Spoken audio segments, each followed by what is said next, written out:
Good morning students. आज हम आपकी पाठ्य पुस्तक क्षितिज के पद्य खंड का पाठ देव पढ़ेंगे। इस पाठ का आज हम पहला भाग पढ़ेंगे। पाठ को पढ़ने से पहले हम कवि देव का थोड़ा सा परिचय देख लेते हैं। कवि देव का जन्म संवत 1730 में उत्तर प्रदेश के इटावा नगर में हुआ था। इनके पिता का नाम बिहारी लाल दुबे था और इनके गुरु वृंदावन में रहने वाले संत हितहरि वंश माने जाते हैं। कवि देव अन्य रीतिकालीन कवियों की भांति दरबारी कवि थे, अर्थात उन्होंने दरबार में रहकर अपनी काव्य रचनाएं की। उन्होंने अनेक राजाओं और संपन्न लोगों के यहाँ पर अपना काव्य रचना करते हुए समय बिताया। इनकी मृत्यु संवत 1824 के आसपास मानी जाती है। इन्होंने लगभग 62 ग्रंथों की रचना की है, परंतु आज केवल 15 ग्रंथ ही मिलते हैं और इन ग्रंथों में भी जो प्रमुख हैं वे हैं भाव विलास, भवानी विलास, जाति विलास, रस विलास। ये प्रमुख इनके ग्रंथ हैं। अब हम थोड़ा सा पाठ परिचय पढ़ लेते हैं। पहले पाठ परिचय में मैं आपको बताऊंगी कि कवि देव ने जो रचनाएं की हैं वो सवैया और कवित कहलाती हैं। इस पाठ में 2 सवैयों का और 1 कवित का संकलन किया गया है। यहाँ प्रश्न उठता है कि सवैया क्या होता है। सवैया 22 से लेकर 26 तक के अक्षरों की गिनती वाले कविता को कहते हैं, यानी कि ऐसी कविता जिसकी प्रत्येक पंक्ति में 22 से लेकर 26 तक के वर्ण होते हैं। यदि प्रथम पंक्ति में 22 वर्ण हैं तो बची हुई तीनों पंक्तियों में भी 22 ही वर्ण होंगे। यहाँ पर जो हम सवैया पढ़ेंगे इसकी प्रथम पंक्ति में 23 वर्ण हैं, आप चाहें तो गिन सकते हैं, और इसकी जो चारों पंक्तियाँ हैं उन चारों ही पंक्तियों में 23 वर्ण हैं। इस प्रकार से वर्णों की संख्या को निश्चित करते हुए जो रचना की जाती है वो छंद कहलाती है, और जिस छंद में 22 से लेकर के 26 तक की कोई भी संख्या हो और वो चारों ही चरणों में, चारों ही पंक्तियों में फिक्स हो तो वो सवैया कहलाती है। यहाँ पर हम 23 वर्णों वाली संख्या को लेकर हम चल रहे हैं इस सवैये के अंदर। अब हम बात करते हैं कि प्रथम सवैये में कवि ने क्या बताया है। कवि ने प्रथम सवैये में श्री कृष्ण के राजसी सौंदर्य का वर्णन करते हुए उन्हें एक दूल्हे का रूप दिया है, और जो दूसरा सवैया है उसमें कवि ने श्री कृष्ण के प्रेम रस में डूबी हुई एक गोपी का वर्णन किया है, जिसके नेत्रों की स्थिति मधुमक्खी के समान हो गई है, ऐसी मधुमक्खी जो शहद में डूबने पर फिर से बाहर नहीं निकल पाती है। अब हम प्रथम सवैया आरंभ करते हैं। कवि श्री कृष्ण के राजसी सौंदर्य का वर्णन करते हुए कहते हैं, पायनी नूपुर मंजू बजे कटी किंकिनी के धुनी की मधुराई, सांवरे अंग लसे पट पीत हिये हुल से वन माल सुहाई, माथे की रीट बड़े द्रग चंचल मंद हंसी मुख चंद जुनाई, जय जग मंदिर दीपक सुंदर श्री ब्रज दूल्ह देव सहाई, श्री ब्रज दूल्ह देव सहाई। कवि कहते हैं कि पायनी का अर्थ होता है पैरों में, नुपुर का अर्थ होता है पायल, मंजू सुंदर, और बजे बज रही है, कि श्री कृष्ण के पैरों में सुंदर पायल बज रही है, और उनकी कमर में, कटी का अर्थ होता है कमर, किंकिनी, करधनी एक कमर में पहनने वाला आभूषण होता है जिसे आप लोग कंदोरा भी कहते हैं, यहाँ हम उसे करधनी कहेंगे। कै धुनी मतलब की ध्वनि, मधुराई मधुर। श्री कृष्ण ने पैरों में सुंदर पायल पहन रखी है, उनकी मधुर आवाज़ आ रही है, और उन्होंने अपनी कमर में करधनी पहनी हुई है, उस करधनी की भी मधुर ध्वनि सुनाई दे रही है। सांवरे मतलब सांवले, अंग शरीर पर, लसय सुशोभित है, पट वस्त्र, और पीत पीले, उनके सांवले शरीर पर पीले रंग के वस्त्र सुशोभित हो रहे हैं जो उनकी शोभा को और अधिक बढ़ा रहे हैं। हिये हुलसे, हिये का अर्थ होता है हृदय, हुलसे मतलब प्रसन्न है। वनमाल का अर्थ होता है वन के फूलों से, जंगल के फूलों से बनाई गई माला, जंगली फूलों की माला को वनमाल कहा गया है। और सुहाई मतलब सुंदर लग रही है। माथे मतलब मस्तक पर, किरीट का अर्थ होता है मुकुट, बड़े विशाल, द्रग नेत्र, चंचल। कवि देव कहते हैं श्री कृष्ण के राजसी सौंदर्य का वर्णन करते हुए कि श्री कृष्ण के पैरों में सुंदर पायल बज रही है, उनकी कमर में करधनी की मधुर ध्वनि सुनाई दे रही है, सांवले शरीर पर पीले वस्त्र सुशोभित हो रहे हैं, और उनके हृदय पर वनमाला प्रसन्न होती हुई अच्छी लग रही है। सुहा रही है, सुहाई मतलब अच्छी लग रही है। उनके हृदय पर वनमाला बड़ी प्रसन्न है। वनमाला, वन के फूलों की माला जिसे कोई पूछता नहीं है, उस माला को श्री कृष्ण के हृदय पर स्थान मिला है। तो श्री कृष्ण के हृदय पर वनमाला भी सुशोभित हो रही है या प्रसन्न होती हुई सुंदर दिखाई दे रही है। श्री कृष्ण के मस्तक पर मुकुट है और उनके नेत्र बड़े ही विशाल और चंचल हैं। मंद मतलब बिल्कुल मंद मंद, मधुर, बहुत धीमी हंसी। मुखचंद, मुखचंद यहाँ पर मुख रूपी चंद्रमा। जुन्हाई का अर्थ होता है चंद्रिका अर्थात चांदनी। कविदेव कहते हैं कि श्री कृष्ण के मुख रूपी चंद्रमा पर जो मंद मंद हंसी है वो चांदनी के समान दिखाई दे रही है। जय जग मंदिर दीपक सुंदर। जग मंदिर, इस जग को, इस संसार को कविदेव ने एक मंदिर का रूप दिया है। जिस प्रकार से मंदिर में एक दीपक जलता हुआ बहुत सुंदर दिखता है, वो मंदिर में उजाला करता है, मंदिर को प्रकाशित करता है, वहाँ के वातावरण को पवित्र बनाता है। उसी प्रकार से इस संसार रूपी मंदिर में जो दीपक हैं वो कौन है? वो श्री कृष्ण हैं, जो अपने कार्यों से, अपने आदर्शों से और अपनी लीलाओं से इस संसार को प्रकाशित कर रहे हैं। तो कविदेव कहते हैं, हे श्री कृष्ण, आप इस संसार रूपी मंदिर के सुंदर दीपक हैं, आपकी सदा जय हो। जय मतलब जय। श्री ब्रज दूल्ह देव सहाय। श्री ब्रज दूल्ह, कवि ने श्री कृष्ण को यहाँ बिल्कुल विशेष उपमा दी है। वो उन्हें कहते हैं कि आप ब्रज के दूल्हे हैं, और देव अपना नाम यहाँ पर डाल रहे हैं, और सहाय मतलब सहायता करें। कवि देव यहाँ पर श्री कृष्ण से कहते हैं, आप ब्रज के दूल्हे के समान सुंदर हैं और आप सबकी सहायता करें। कविदेव ने यहाँ श्री कृष्ण को मंदिर के दीपक का रूप दिया है, उन्होंने ब्रज के दूल्हे का रूप भी यहाँ श्री कृष्ण को दिया है। अब अगर हम इस सवैये को अलंकारों की दृष्टि से देखें तो यहाँ पर दिखाई देगा कि ब्रज भाषा का सुंदर प्रयोग किया गया है और श्री कृष्ण को दूल्हे जैसे, एक राजा जैसे वस्त्र आभूषणों से सुसज्जित बताया गया है। कटी किंकनी पट पीत हिये हुल से, इनमें अनुप्रास अलंकार है। मुख चंद में रूपक अलंकार है और हंसी को चंद्रमा की चांदनी के समान बताया गया है, तो यहाँ पर उपमा अलंकार है। ऐसे ही जग मंदिर, जग मंदिर में फिर से रूपक अलंकार है। श्री कृष्ण को दीपक के समान बताया गया है, दीपक का रूप दिया गया, तो यहाँ भी रूपक अलंकार है। और यहाँ पर कवि ने बिल्कुल एक अनोखी कल्पना की है, संसार को एक मंदिर के रूप में बताते हुए बहुत ही अनोखी कल्पना की है।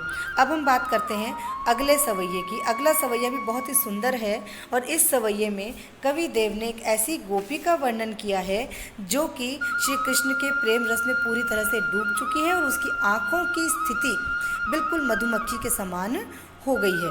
क्या कहते हैं कविदेव? कविदेव कहते हैं, धार में धाए धसी निर्धार वे जाए फंसी उकसी ना बेरी री अंगराए गिरी गहरी गही फेरे फिरी ओ घिरी नहीं घेरी देव कछु अपनो बसना रस लालच लालचित भई चेरी बेगी ही बूढ़ी गई पखियाँ अखियाँ मधु की मखियाँ भई मेरी अखियाँ मधु की मखियाँ भई मेरी।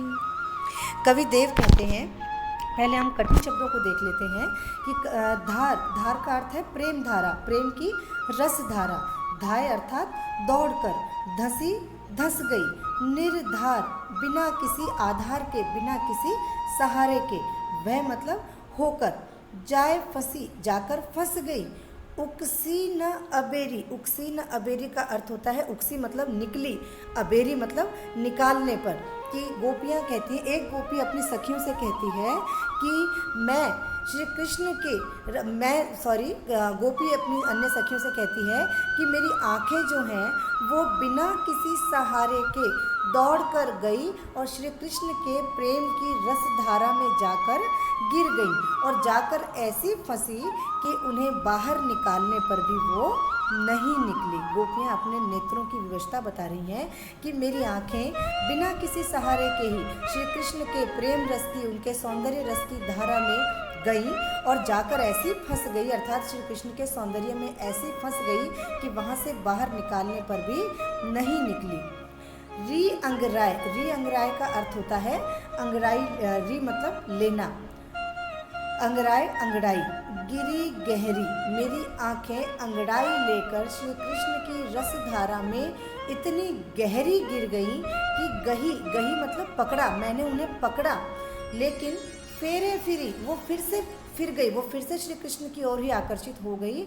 ओ का अर्थ होता है और, घिरी नहीं घेरी हटाने पर भी नहीं हटी। गोपी कहती है मेरी आंखें श्री कृष्ण के प्रेम रस में ऐसी अंगड़ाई लेकर गिरी कि इतनी गहरी गिरी, मैंने उन्हें वहाँ से हटाना चाहा लेकिन वो फिर से वहीं चली गई और हटाने पर भी नहीं हटी। आगे देव कहते हैं कि गोपी अपनी अन्य सखियों से कह रही हैं कि कछु अपनो बस ना, कि मेरे नेत्रों पर अपना कोई वश नहीं चलता है। नेत्र भले ही मेरे हैं लेकिन मेरे नेत्रों पर बस ना, मेरे नेत्रों पर कोई वश नहीं चलता है, मेरा अपना मेरे नेत्रों पर कोई वश नहीं है। क्यों नहीं है? क्योंकि रस लालच लाल चितय भई चेरी। यहाँ तात्पर्य है रस मतलब सौंदर्य रस, लालच मतलब उनको लालच आ गया है, मेरे नेत्रों को श्री कृष्ण के सौंदर्य रस का लालच हो गया है। और लाल मतलब श्री कृष्ण, कि श्री कृष्ण के सौंदर्य रस के लालच में मेरी आंखें आ गई हैं। चितय का अर्थ होता है दृष्टि, आंखें, मेरी आंखें श्री कृष्ण के सौंदर्य रस की लालची हो गई हैं। और भई मतलब हो गई, चेरी मतलब दासी, और उन्हीं की दासी हो गई हैं, श्री कृष्ण की ही दासी हो गई हैं। वो उनके सौंदर्य रस की इतनी लालची हो गई हैं कि उनके सौंदर्य रस को पाने के लिए उन्हीं की दासी हो गई हैं। तो अब वो मेरा कहा ही नहीं मानती हैं, अब तो वो उन्हीं की दासी हो गई हैं। आगे गोपी जो देव हैं वो कहते हैं कि गोपियाँ, एक गोपी दूसरी गोपी से जो कह रही है कि बेगी ही मतलब जल्दी ही, बूढ़ी गई मतलब डूब गई, पखियाँ पंख, अखियाँ आँखें, मधु की मक्खियाँ का अर्थ होता है मधुमक्खियाँ, भई मतलब हो गई और मेरी मतलब मेरी आँखें।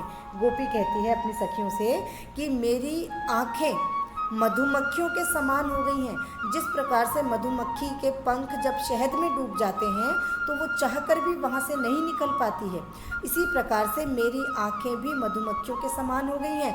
वो श्री कृष्ण के सौंदर्य रस में बेगी ही बूढ़ गई, जल्दी ही डूब गई, और मेरी आँखों, मधुमक्खियों रूपी आँखों के पंख जो हैं वो उनके सौंदर्य रस में ऐसे डूब गए हैं कि अब वहाँ से चाहकर भी हट नहीं पाते।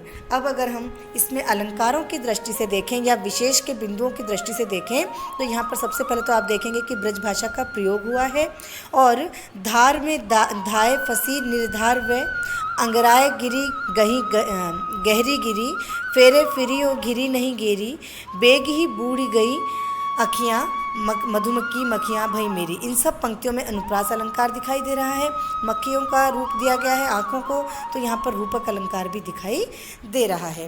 ब्रज भाषा का सुंदर प्रयोग किया गया है।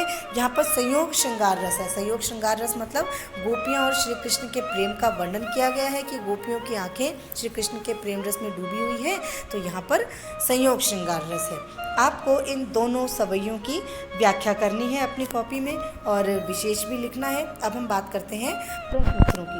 प्रश्न उत्तरों में अगर आप देखते हैं तो पहला प्रश्न आपको वस्तुनिष्ठ जो करना है कि कवि देव का जन्म स्थान कहाँ है। कवि देव का जन्म स्थान इटावा में है। दूसरे प्रश्न जो है वो आपको हम अगला पद पढ़ाने के बाद करेंगे। अब हम बात करते हैं तीसरे प्रश्न की जो अति लघुत्तरात्मक है। तीसरा प्रश्न है श्री ब्रज दूल्हा की संज्ञा किसे प्रदान की गई है। श्री ब्रज दूल्हा की संज्ञा श्री कृष्ण को प्रदान की गई है।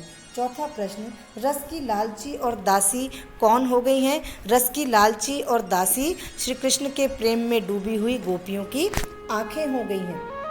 अगला प्रश्न जो है पांचवा प्रश्न वो आपको अभी नहीं करना है।